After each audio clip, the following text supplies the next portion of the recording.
West Denver. Sleep deprived and heavily caffeinated. All right, let's do this then. This is the Jeff and Bill Show. I don't agree with that. They don't always agree, but hey, at least they have coffee. Coffee. And each other. I love you, man. God help us. I want to bless him. We need all the help we can get. Now here's Jeff Hunt and Bill Thorpe. The Jeff and Bill Show on News Talk 710 KNUS.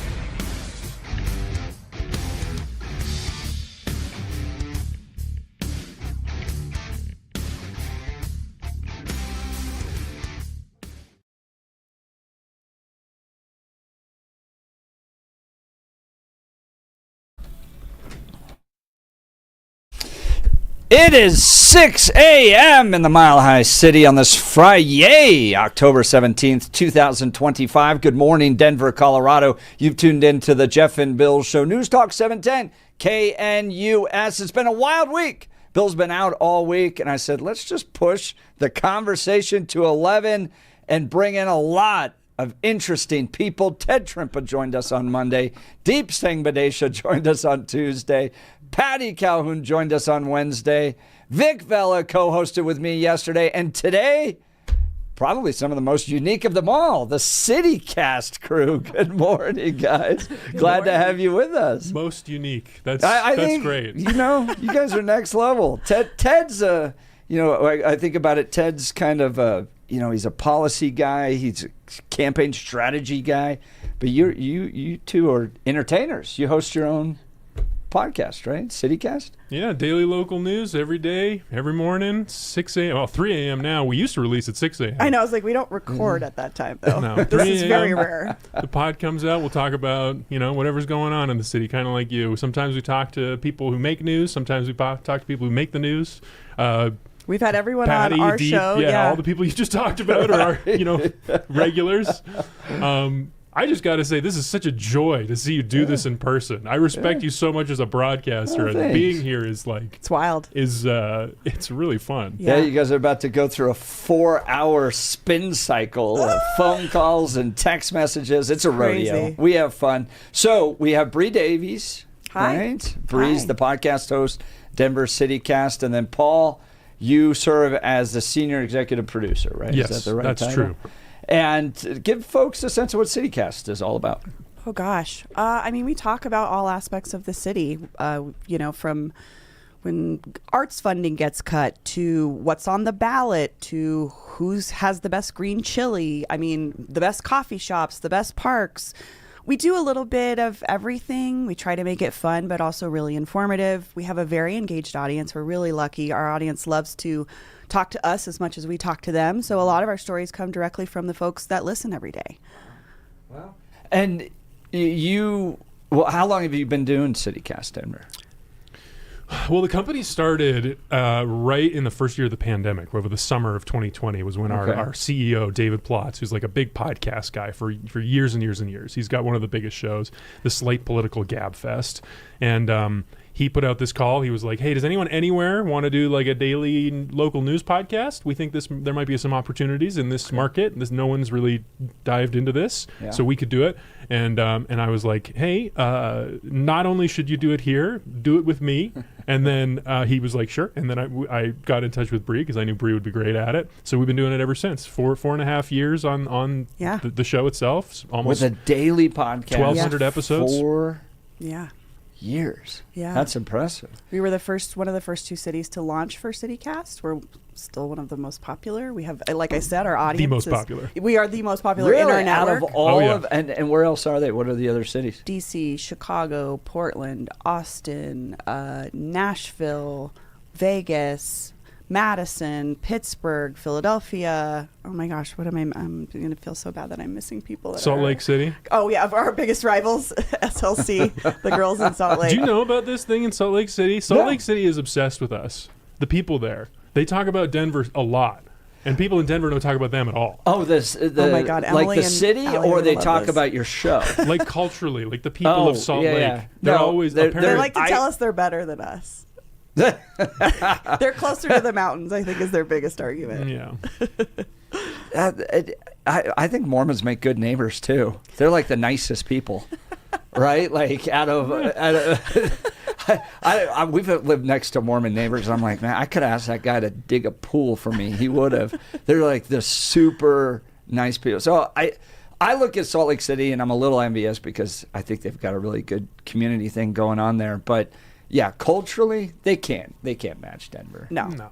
We're light years ahead and being a little weird compared to them. I mean, we were talking with them about Mexican food. We were like, oh, Denver has this great, unique tradition. Yes. Of this is a part of our heritage here of, the green chili, the wonton wrapped chili rellenos, and we were like, do you guys have any kind of Mexican food you're proud of? And they were like, yeah, there's this place on the west side of town that serves Mexican food. One place? One restaurant? I feel like dirty sodas are their coolest thing. They love their dirty sodas. That's about as crazy as it gets over there. So y'all know I have some controversial tweets. One of the most... Oh, yeah, we've seen your tweets. One of the most controversial tweets I ever had, this thing blew up, was that Colorado had better Mexican food than Mexico. That is an endless, timeless fight. We actually started it on our Instagram the other day, and it is still going. So it's something people really have passion about. Yes, I'm with you. I agree with you. And a lot of people do not agree with us. You agree? Yes. Oh, what's your favorite Mexican food? Torres on South Federal. My favorite Mexican restaurant, El Noa Noa, closed like a year ago. My introduction to Mexican food was La Estrella or La Es in Brighton. I've got 20 different places, but Torres is where my family goes. It's where my son had his first Mexican food. El Noa Noa is where my husband had his first burrito. So there's like a lot of emotional attachment to it, but I just love our Mexican food. Paul? Chipotle. Bro. He loves a Mission-style burrito in Colorado. Come at me. It's the best restaurant. Dude, the fall of Chipotle is one of the saddest tragedies. Did you grow up here? I 100% agree. I did not grow up here, but I grew up in Columbus, Ohio, which is one of the early markets Chipotle expanded to when they grew out of Denver. And when I was in high school, the first Chipotle in town was the meeting spot for the teenagers in my high school. All the cool kids went to Chipotle. It was right next to the movie theater. And that's where I first got turned on to it. That's the first time I had a pinto bean in my entire life. And I loved it. I fell in love. And they had a picture on their wall of the very first Chipotle location in black and white. Yes. And I always dreamed, someday I will get to go to the first Chipotle. And then when I ended up moving here, 10 years later, I did that. The first week I came, I went and I made a specific point to go down to Evans. It's tiny. To go to DU and to visit and to order the burrito just the way Steve Ells intended. And Jeff, I 100% agree with you. It is a tragedy what's happened. But I think it deserves further investigation. It's one of my big dreams for my career to do a giant investigation into the whole Chipotle arc. To go from the beginning through the E. coli scandal, in which I have to say every time it comes up, nobody died. Nobody died. You're such a good defender of Chipotle, man. I know. I mean, I it gets so much flack. People hate on it, and I agree, it's not as good as it was, but they changed the world. They changed the way we eat lunch. I remember the day they changed that. I can't tell you the exact date, but so I grew up here in Colorado. Mm-hmm. I remember when people were like, dude, there's this really cool little Mexican restaurant down by DU, and we would go down and be like, man, this thing is legit. When are we talking here? Mid 90s? Yeah. Okay. Yeah, because I graduated Cherry Creek High School in 2000, and so this was 96, 97, 98. This thing was popping off. The glory days. Yeah. Tell me stories. They had one off of Arapahoe Road that we'd all go to in that strip mall there. Huh. And it was so good, and the quality. That's the heartbreak of it. Is they corporatized and the quality dropped. And the tacos, the hard shell tacos are now like wafers. They don't taste anything like they used to. The rice got worse, the beans, the quality of the meat, the vegetables, everything got worse when they became owned by McDonald's or whatever corporation bought them. I agree that the quality has gone down, but I don't think it was the corporatization. I think it was the scale of the expansion, and especially... I mean, my theory is I have not talked to Steve Ells, the founder. I would love to, but I think he had this big priority the whole time he was growing the company. He called it food with integrity. And it actually, I think it's corny, but it genuinely did matter to him to source the ingredients from good quality, local, small farms and producers. It's really hard to scale that up. And that was where they ran into trouble. Yeah. But after he sold and after he got kicked out, booted after the E. coli scandal, which again, nobody died, That's when the problem started. That's when the decline in quality started. Not when they crossed the country. Okay. I think and I've heard from people who worked for Chipotle during that time, I think he maintained those quality standards despite the challenges. And it was after he left that it went downhill. Chipotle, nobody died. It should be on a T-shirt.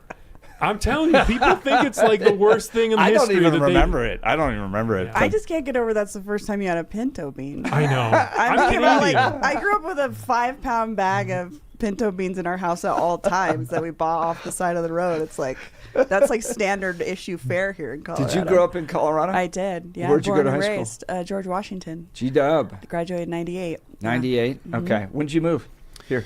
February 2015. So almost 11 years. Okay. My wife's from here. That's how I ended up here. Nice. Yeah. All right. Well, they are live in studio with us. Bree, Paul, CityCast, co-hosting with me. We already got the text messages coming in. Taurus is the best. Yeah. My favorite is Los Dos. Oh, Los Dos. Yeah, they're great. Man. And they're open all the time. You can get in there at like 9 in the morning. They're so smart. Yeah. They did what I wish more Mexican restaurants here did, which was really expand and make it a cool, like a beautiful. Restaurants are beautiful. Have you guys been following the news on the other Mexican restaurant with a couple that divorced? And Oh, of course. La Loma. La Loma. Oh, yeah. Have you guys covered that on your show? have. A little bit, yeah. Yeah. It's they tried in the divorce. They tried to fight over the green chili recipe, and the judge was basically like, "This is actually already kind of a public recipe. They published it at some point, so you can't say that you own it." It's been interesting. She's a unique lady. I met her one time. She drove a Porsche to She's really South into Pole or something racing. Like that. Yeah, F1 racing. I think I'm trying to remember the Brinkerhoff family. They're a big family here, and they own quite a few restaurants. I think my husband is a musician, and he's played at some of their other restaurants too. But yeah, I don't know. I'm trying to think what else about that story was interesting, other than she got to keep the name and he did not. So this is so deep in Colorado. The original La Loma doesn't exist anymore, but the one that moved to downtown will no longer be La Loma, right? What's the new name? Pasquina's? No, it's the. Sounds Italian. I know, Paul. I You're don't thinking know. of Pasquini's, I'm sure which I'm was not. a great Mexican, or it was a great Italian restaurant here that I loved. That the family also fought, and they closed. Tony P's. It was a whole thing. But so La Loma still exists. As far as I can tell, for customers, nothing will change. So I think that's all you have to worry about. I tried it recently. I didn't think it was that good. It's not Really? it's not my favorite either. Yeah. I got to be honest with you. I think it's kind of expensive too. Exactly right. Lots of conversation to be had. We'll be talking the No Kings protest coming up, plus the state of the city of Denver and this upcoming bond initiative. We'll be talking it all. We'd love to hear from you. Give us a call, 303-696-1971. Text us on the Dan Camplis Law Text line at 720-819-5115. Now it's time for News and Comment with Blake Olson. Blake Olson. Blake Olson, News and Comment. Good morning. It is Friday, 42 and clear, beautiful. Expecting a high of 66 today. News sponsored by Pastor Camp Heating and Air Conditioning at 303-777-1234 to learn more about special savings opportunities on Lennox equipment. Our top story, former DJT National Security Advisor Mr. Mustache John Bolton is scheduled to surrender to federal authorities in Maryland today. Bolton was indicted Thursday on federal charges tied to alleged mishandling of classified documents following FBI searches of his Maryland home and D.C. office in August. Tell me for the first time, but I think he's, a bad person. I think he's a bad guy. Yeah, he's a bad guy. It's too bad, but that's the way it goes. The case against That's him? the way it goes, right? That's the way it goes. Will I what? Have you reviewed the case against him? No, I haven't. But I just think he's a bad person. Okay, anybody else? And that's just the way it is. I saw number it was one. like 18 counts. Yeah, I did too. And That's a grand too bad. jury came back, so... Yeah, Whoa. absolutely. Whoa. I they're hosted not John messing Bolton around. at the Western Conservative Summit one year. I remember that. Nice guy. Seemed Yeah. nice. But... Nice mustache. I must ask you a question. He's good on TV. He really is. I mean, he's convincing, but he's dirty. What do you think there's I mean, it's do you think he sent stuff to like China, Russia? Was he giving stuff to our enemies? Did he bring stuff home he shouldn't have? I think so. And I think he was doing whatever he could to sabotage DJT. And he just loves war, right? So Trump loves it. Trump ran into a lot of this his first term of these folks that would come work for him, didn't agree with him, and then would run out and write books about it. Yep. And in part, I think this is a message sent to anybody else in his administration. Because you run into this in D.C. a lot. Right. I'm going to capitalize on what I saw and sell books and stuff like that. Mm-hmm. And part of the debate went back to his first book, or part of this issue goes back to his first book when the Trump administration claimed that there was some classified information. He didn't go through the right processes. Ultimately, the book got published. But, yeah, I think part of this is a message sent to other staffers. Don't go publish a book. And, come to think of this, Steve Bannon was on Tucker the other night, and I think this is a great point right here. And I agree with him on this. And I appreciate that. But we have to focus on the deep state. We have to focus on taking this apparatus. We only have a short window of time, I think, to be able to do this, and we're not prioritizing it, and we're not hiring enough U.S. attorneys to focus on it, and we're not getting that. If we don't get that done, these statistics we're putting out and the great job at Cash and people and Dan Bond Jr. are doing about arresting bad guys is not going to matter, because you're going to have more bad guys later invited back in by these people. So now it's time to, I think, maximize our own strategy, seize the institutions, and move with a sense of urgency. I couldn't agree with that more. That is a priority, in my opinion. The government remains partially shut down for the 17th day as an impasse drags on. U.S. Senate employees will not receive another paycheck until things reopen. So the Schumer shutdown is all coordinated so, the chaos creators can do their thing tomorrow at the No Kings rallies while the rest of us do productive things or go to college football games. Speaking of lefties, commie mom Donnie accusing former Governor Andrew Cuomo of something outrageous. Candidate in the Democratic primary for him to set foot in a mosque. He had more than 10 years, and he couldn't name a single mosque at the last debate we had that he visited. And what Muslims want in this city is what every community wants and deserves. They want equality and they want respect. And it took me to get you to even see those Muslims as part of this city. And that, frankly, is something that is shameful and is why so many New Yorkers have lost faith in this politics. Yeah. How dare he? Curtis Sliwa is the best candidate, but Mom Donnie is a slickster, and he will ruin New York City. We may have to go through that to make a change. Colorado's title board rejects 2 ballot measures to change the state's flat income tax rate to a graduated rate. The measures proposed people with incomes less than $500,000 would get a small tax cut, while those who earn more than $500,000 would see an increase. They were rejected for violating the Constitution's single subject rule, which is the prohibition of ballot measures with multiple topics. A third measure, similar to the other, is expected to also be rejected by the board. And the members of KISS are paying tribute to the late great Ace Frehley. He died Thursday at the age of 74, and fellow KISS members Gene Simmons and Paul Stanley say they are devastated by his passing. All right, we have college football tomorrow. UNC going for 2 straight at Sacramento State. CU off tomorrow, and Wyoming at Air Force in a great rivalry, front range rivalry, I call it. Hawaii is at CSU. Last night, veteran quarterbacks Aaron Rodgers and Joe Flacco. Flacco down the sideline, caught, and sliding to a stop at the 6 is Higgins. Brilliant, just brilliant.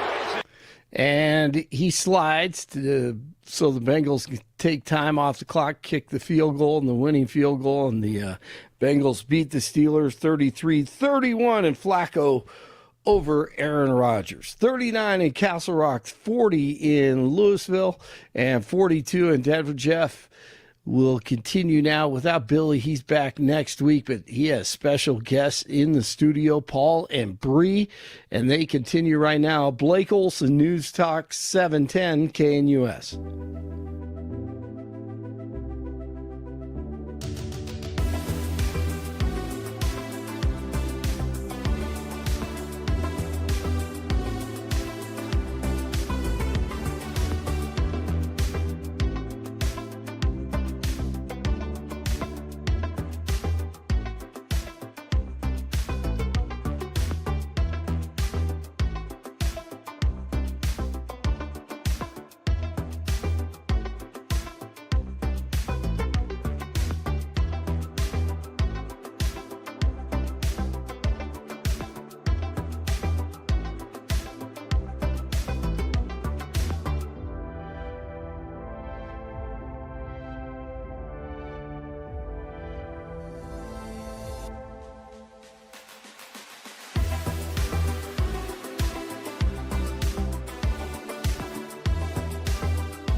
Welcome back to the Jeff and Bill Show, live in studio. Bree and Paul with Denver City Cast. So you guys put out a daily podcast. How long is the podcast? Is it an hour? No. City Cast Denver. Sorry. Yep, it's there it like is. 20, It's like an hour on 20 Fridays. minutes to an hour, yeah, depending on the show. But Fridays are an hour. Yeah, Friday's the most popular show. That's where we do just like a roundup of the week's biggest stories and hottest topics. We usually have a And that's guest. already been released, or it comes out this morning? Are you It guys came out this morning. Okay, so you guys are done with that. We're the Yes. last thing after a very busy week. You had a conversation with Jared Polis. I this did. week. It was very exciting. Yeah, I had tell us never about met that. him. It was so Yeah, we weird. haven't had him on the show. It was one of those experiences where sometimes in this business, you get to talk to interesting people that you've read about in the news. And when it comes to the governor, I've read about him for years. And then I had never met him until Tuesday. And then once I did, I realized, oh, that's why all the articles are this way. This guy does not like talking about himself. He doesn't want to put himself into the narrative of his own politics. Interesting. Tell me Yeah. more about that. Well, I asked him about this story. So I have to explain the topic because it was kind of a weird event. It was like a closed door, like elected officials and business leaders, something called the Abundance Network, which it's a group of people inspired by that Ezra Klein book from earlier this year. I feel like the Abundance Network is getting smaller and smaller in Colorado. It's just getting harder and harder to live in abundance. But yeah, I wonder. I don't know. Well, I think there's this group of liberals that feel the opposite. They feel like this is they've heard a clarion call and are gathering. But anyway, they invited me to come to moderate a fireside chat, which I'm like, okay, so like, do I get to ask real questions? Am I doing this? And it was good. It was fun.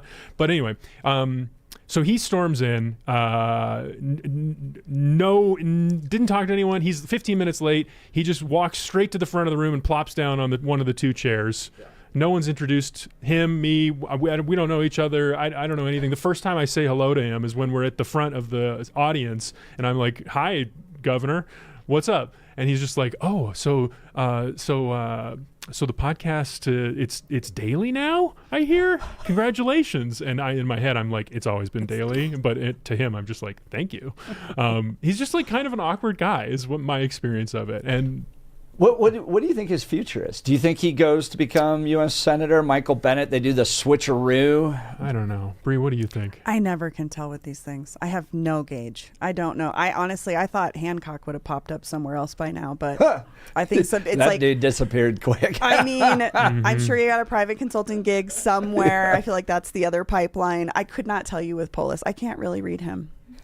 Well, I've always found it intriguing that Democrats can win here statewide in Colorado and not make an ounce of impact nationally when they try to run for president. So remember Michael Bennett and John Hickenlooper both tried to run for president that year, and they both got like 1%. Hickenlooper's run for president is such a vivid memory. There was a New York Times article of him. I think he's in New Hampshire. His campaign is flailing, and there's the reporters with him on the side of the road, and he's like, what is Trump going to do to me if I'm the candidate? What is he going to give me a funny nickname? What is he going to call me, Poop and Scooper? What does he call me, Chicken Cooper? It's like, you're brainstorming names for yourself right now? Don't do this, man. This is a bad move. Well, you guys hosted Deep last night. I hosted Deep on Tuesday. He's calling for a primary to John Hickenlooper. Do you think that's actually going to happen? Do you think the Democrats are getting kind of more progressive in the state right now?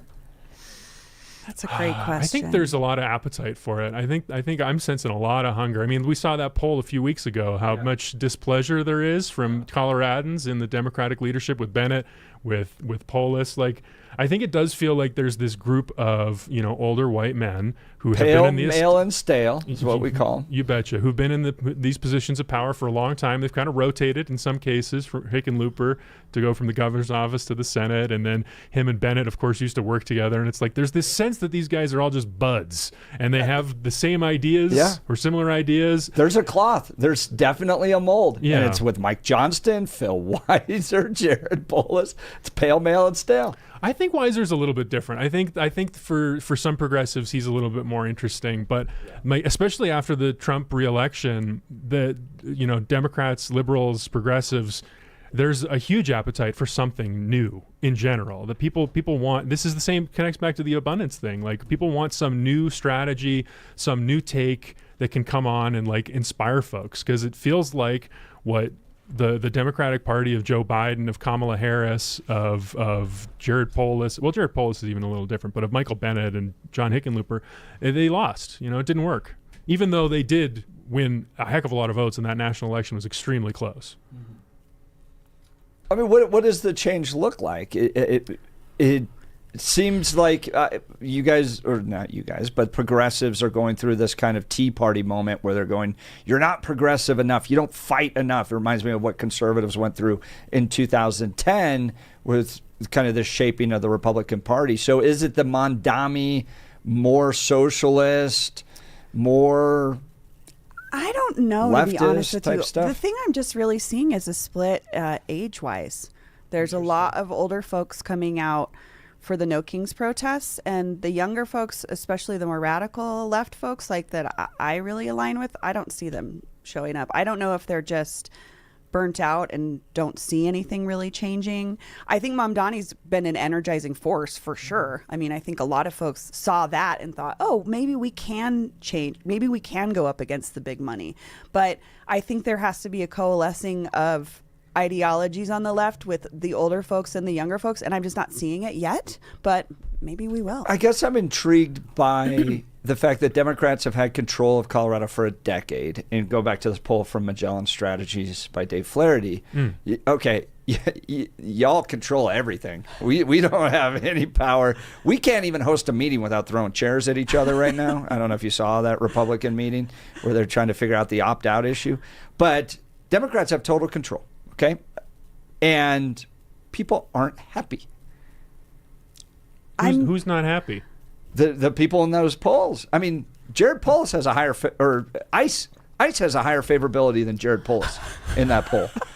So I didn't see that. Yeah. That's funny. And so even Democrats aren't happy with the Democrats, and I'm just asking, well, what more do you want out of the state? I mean, we're pretty progressive at this point. Outside of Tabor, but that still survives every election. It does. So I brought this up to Ted Trimpa as well. I mean, you guys, progressives, have everything. You have control. do you think Colorado is flourishing? Well, here's the thing about Tabor. I think the Democrats have either given up or capitulated on Tabor. Tabor is so locked in by the way that it was written that it's almost impossible to do anything about. And as much as every Democrat you talk to, they will say this is a problem. But they just can't do anything about it because it's some of these specific things are just too popular. It's too hard to run against. Jack up the fees. We're paying a lot of fees. So they found a way around it. In some cases, yeah. In some cases, yes. But every one of them will say, like, this is the main thing. This is a huge problem. It's hamstringing us. We have an incredibly powerful economy. We have robust industries across the state. There is prosperity here, but we are being restrained in what we can do with that money because of Tabor. And I think we're at a point where there's people that have gone the Jared Polis direction and have tried to use it for their advantage. The whole Colorado cashback a couple of years ago, where he rebranded it. Yes. He was like, very actually, effectively. Tabor is me now, and I'm the one you like. I'm that giving check you the you're money getting, now. that's from me. That's from me, Jared. Yeah, right. Hey, I'm your friend. Or they're doing stuff like public banking is an idea I've heard a lot about. Now, I don't know if this has been a thing on the right at all. Public banking? Who did we talk to? I know, it's very interesting. Yeah, progressives just want to control all of our money. Go ahead. We had a mayoral candidate on our show who wanted public banking. Oh, I don't Who was remember it? which one. I don't even understand. Either. You guys, is the progressive just control all the money at that point? What is public banking? Well, the idea is like if instead of, taking in all these taxes and then having it sit in an account at Wells Fargo and then Wells Fargo, gets interest off of that, what if there was a state-run institution that could be the place where all that money stays and we don't have to pay all that extra interest? Apparently, North Dakota has done this for like 100 years. Yeah. And people like it. So the progressives, I'm talking to a lot of people who are like, this is coming. Interesting. So I'm a little torn on it because I hear Trump taking stake in some private companies, like Intel, for instance, and taking, I think, 10% of some of the revenue and interest that's coming into Intel. And then I hear this idea of public banking, and I'm like, okay, so if the interest payment is going back to the state, I guess if you wanted, I don't see any problem if you, as an individual, wanted to put your money there. But if all banks started to become public banking, then I get a little concerned. Well, I think the idea, if you want to move on, we can move on. But if the idea is not to compete with every bank on every product that a bank would offer, but just on some certain services that the government is otherwise contracting certain banks with. And I am surprised to hear that it's not totally repellent, because it is making public a private industry in a way, and that would be where the opposition comes from. But the Intel thing, I think we are seeing blurred lines on some of these economic regulations in politics. Trump has opened the door for conservatives to be a little bit more hands-on. Yeah. Interesting. Well, blurring the lines. That's a good description. Paul Bree with Denver CityCast are live in studio with us. CityCast Denver, their website, denver.citycast.fm, denver.citycast.fm. They'll be taking phone calls and texts. Feel free to give us a call, 303-696-1971, or text us on the Dan Caplis Law text line at 720-819-5115. Did you guys hear about that settlement that Dan Caplis got? $200 million. I don't know anything about this. I don't either. Wild? Okay. No. So you remember the little girl that fell off the ride at Glenwood Springs Caverns? Okay. So he represented the family. Oh. They go in and they start to do research and depositions. And what started out as just maybe like a mistake made by the operator, was revealed to be a policy workaround to alarms that went off. So the company had trained its employees to press this button, press that button, press this button, to allow the ride to go even if the alarms were going off. Oh my gosh. So it's like a punitive damage. But why we love Dan, who helps sponsor the show, what he's done is, from my perspective, is help make all these amusement parks safer, because if you do something like that as a company, I can't even imagine why you would do that, but if you're a company that has a workaround that's going to put my kids in danger, I hope you do get sued into the ground. Man. I think that's righteous victory. Dan Kaplis Law. If you're hurt in an injury case, you got to give Dan Kaplis a call. He's the son of a police officer and a former seminarian who's dedicated the last 40 years of his life to helping people who've been hurt in serious motor vehicle crashes. Dan is believed to be the only lawyer in Colorado history to win 5 straight multi-million-dollar verdicts in Colorado crash cases. Dan is also believed to have won the largest truck crash verdict in Colorado state history. Dan Kaplis Law, the official law firm partner of the Denver Nuggets and the Colorado Avalanche. Dan Kaplis Law is a serious firm for serious cases. Dan accepts righteous injury cases on a percentage fee basis so that he can represent good people from all walks of life without regard to ability to pay. So if you need Dan's help, give him a call. Here's the phone number, 303-770-5551. 303-770-5551 or hit dankaplislaw.com. That's Dan, C-A-P-L-I-S law.com. We'll continue with the Jeff and Bill Show. CityCast Denver filling in. You're listening to 710 KNUS.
Welcome back to the Jeff and Bill Show. Bill's out this week. Live in studio with us is Bree and Paul from CityCast Denver. You guys got a big piece coming out on Do Better Denver here, or you do with 5280, don't you? Yes, my headphone. I've lost my audio, but I'd be happy to tell you all about this. Yeah, I wrote a thing for 5280 magazine about Do Better Denver. In my opinion, the most important development for conservative politics locally since the rise of Lauren Boebert. Do Better Denver. That's my take on it. I think that's a fair analysis. Tell me, let's start with Do Better Denver and what they do. They kind of can Bree describe source. I don't think I feel like my description of it will. I know go that. I love your description directly. of it. Oh, that they take non-consensual photographs of unhoused people in crisis and pretend that it's journalism. That's how I see it. That's one way to look at it. That's how I see it. Or revealing what's actually happening in the city. Yeah, I mean, I don't know. I don't think broadcasting people's misfortune is like doing anything personally, but I also... Do you think they care? The people? Yeah. I mean, as a person in recovery and someone who's been through recoveries and overdoses with many folks in my life, yeah, they do care. Absolutely. Yeah, but you're at the bottom of the bottom when you're there. I filmed somebody at Civic Center Park that was just like straight up nude. And I'm like, if you cared about being nude, but you want to walk around. They're not in a great Civic place. Center They're Park. probably in the worst place of their life. I mean, Yeah. I've been 86 from bars for my behavior. It's super embarrassing. At the time, I wasn't embarrassed, but now I am. And I think that folks often don't know what's happening. And usually underneath all of that is a lot of trauma that they haven't dealt with, that they're dealing with in other ways that are not healthy or helpful for anyone else either. So it's not to say addiction does not impact the folks around you, because I've lived through that. But I just don't find what Do Better Denver does as effective to helping any of those folks or change. It's not changing anything to me. It's just reinforcing a narrative that's not being helpful. That's how I see it. Yeah.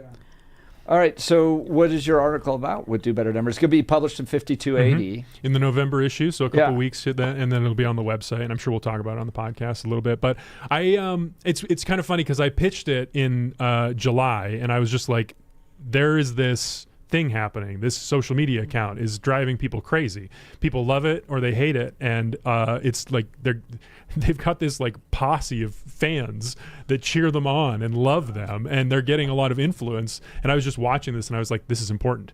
And so I started working on the article and I wrote a version of it, and then the story happened. Because that was when the Denver Post started looking into it, and Do Better Denver, of course, was preempting the Post's coverage by accusing them of conspiracy of working with the mayor's office and the police department, and to try to quote unquote dox them, to reveal their identity, and then even after that, I mean, after this, quote unquote doxing, then Do Better Denver goes dark and no one knows what happened. And then they come back a few days later. So that's what the article is about, is like, how did Do Better Denver go from this, galvanizing force to throwing it all away to coming back with an apology? They had this huge growing number of fans. So wild.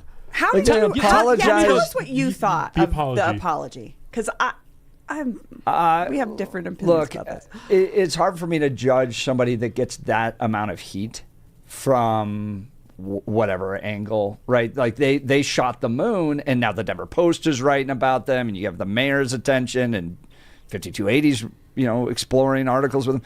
So all of a sudden you get a lot of attention, and sometimes people feel like they need to right maybe a wrong they did in the past, and so they needed to apologize. But now I'm looking at Do Better Denver, and I'm like, man, they're spicier than ever. You think they are? It seems like it, yeah. For the record, I talked to the mayor's office about it. They say they don't pay attention at all. They say they don't care. I don't believe that. I know. I've talked to some sources, some sources that I can't name and can't really. I mean, I won't specify, but who I know that they have people that have their eyes on this movement. They want to know because it's politically important. This is part of the opposition. You got to pay attention. It would be irresponsible not to. Now, do they take it seriously? Do they act on Do Better Denver's suggestions and policy advice? No, I don't think so. I think they have their own ideas. Which is sad to me. I kind of agree with 3631 texting in. Do Better Denver has showcased and provided evidence of failed Democrat policies. Great. That is it right there. That is it right there, because people think that they're showing evidence. People think that what Do Better Denver is posting is the truth. But what it is like Bree said, it's a tiny pinhole camera version of the truth. Yeah. If you're showing an image of a person with their butt hanging out on the street, yes. Did that happen? Yes, that was a fact. That is a true thing that happened on the street. No one is disputing that. Is that the full story of what's happening in the city? Absolutely not. There is so much data that shows that are things great? No. But are they getting better? Yes. And most Denverites see this. Do Better Denver might be thinking of themselves as like some antidote to the mainstream media narrative. Yes. But you have to look at the whole picture. You can't just look at this one social media feed. That's most media. They're not providing the whole perspective. Yeah, but believe me, Channel 9 does not provide the full perspective on anything I've said. Channel 9, we're all trying our best to be, some of us are trying our best to be, to show the whole picture and talk to a variety of perspectives and consult a wide variety of views to understand better. Do Better Denver is not doing that at all. They have a point. They're mixing polemic with reporting, and they just cannot be trusted with the truth. It's just not accurate to what's happening in the city. It's accurate. It's in a tiny way. As Ted Trimpa, who is also in the article, we'll talk about your quote in a second maybe, but Ted Trimpa's in the article as well. I talked to him. He lives downtown. He said he knows. He sees this posts. He sees that he knows some of these things are true, but he says it's an anecdote. The plural of anecdote is not data. That's Ted Trimpa's point on Do Better Say Denver. Again, the plural of anecdote is not data. Okay. So they have amassed a collection of anecdotes. This is not. But those are they're not making it up. Like they're not actually making it up. But you scroll through a feed, it looks like overwhelming. It looks like this is oh my God, what a hellhole of a city. This is a disgusting smoking crater. I can't go down there. I'll get attacked by someone. Oh my God, I'm terrified. But actually, if you do live in downtown Denver, you'll see what the data reflects, which is violent crime is down, homelessness is down, unsheltered homelessness is down. Yeah, since COVID. Yeah, so a lot of that, it's like we spiked during COVID. Now we're coming down a little bit, and everyone claims like, oh, everything's better. It is better. It's like it's gotten like a little bit better.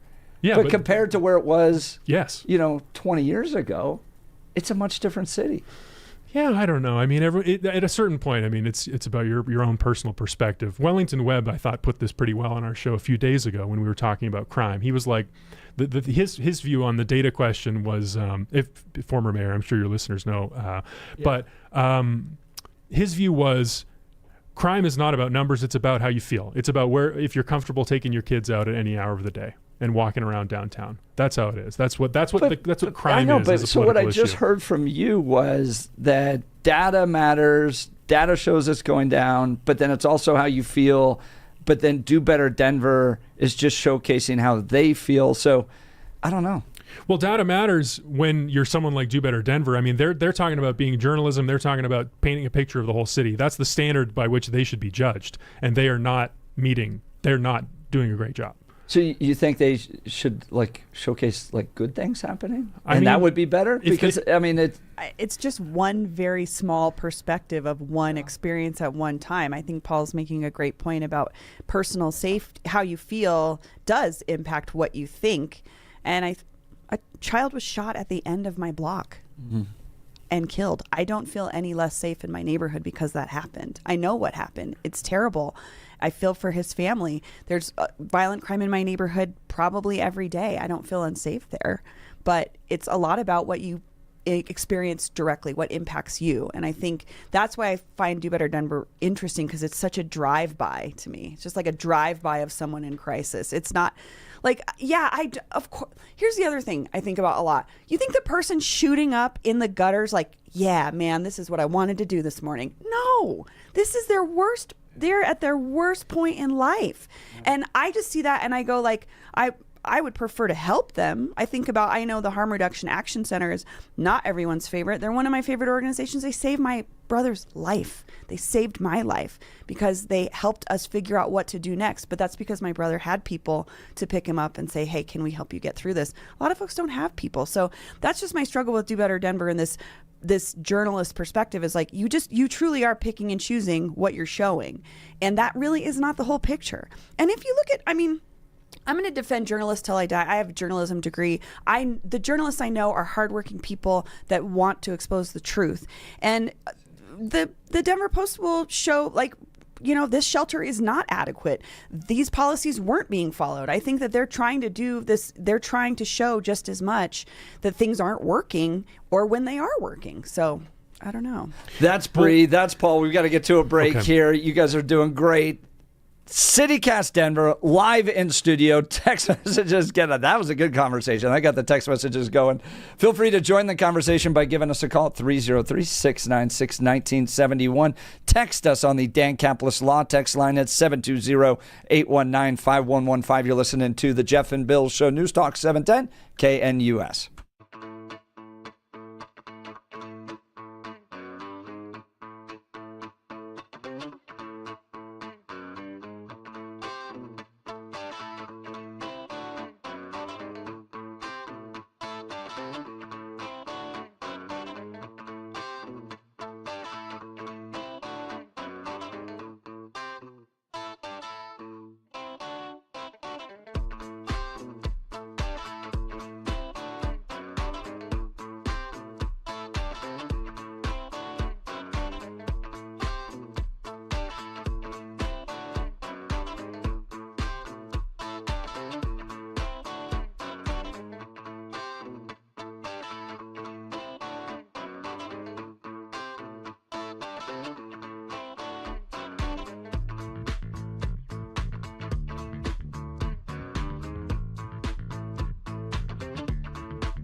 Welcome back to the Jeff and Bill Show. Bill's out this week. Live in studio with me is Bree and Paul from CityCast Denver. So you've got this piece on Do Better Denver. They can read it coming out in 5280, right? Yep.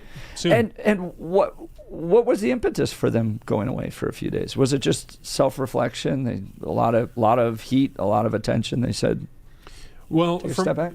I mean, I don't know. I guess I can't speak for them. If Do Better Denver is listening and they want to call in, that would be awesome. It would be very cool if we could talk to them right now, and I hope that they do. But so the timeline was kind of how I figured this out. Was they stopped posting on September 12th. And they stopped posting on the Instagram and the X account for probably 6 days. And I had been DMing with them a little bit, and I was like, hey, what's up? You know, I wanted to know some answers to some other questions. And I was like, hey, what's going on? They were like, oh, I'm just just busy, taking a few days off. And then they went dark. And so Jimmy Sensenberger from the Gazette, the columnist and radio and sometimes radio show host, he had been one of the people who interviewed them. So I reached out to him and I was like, "What's up, Jimmy? You know, you talk to these people. What's their I want to cover this more. We're up against a hard break at the top of the hour. You're listening to Jeff and Bill, News Talk 710 KNUS. Okay.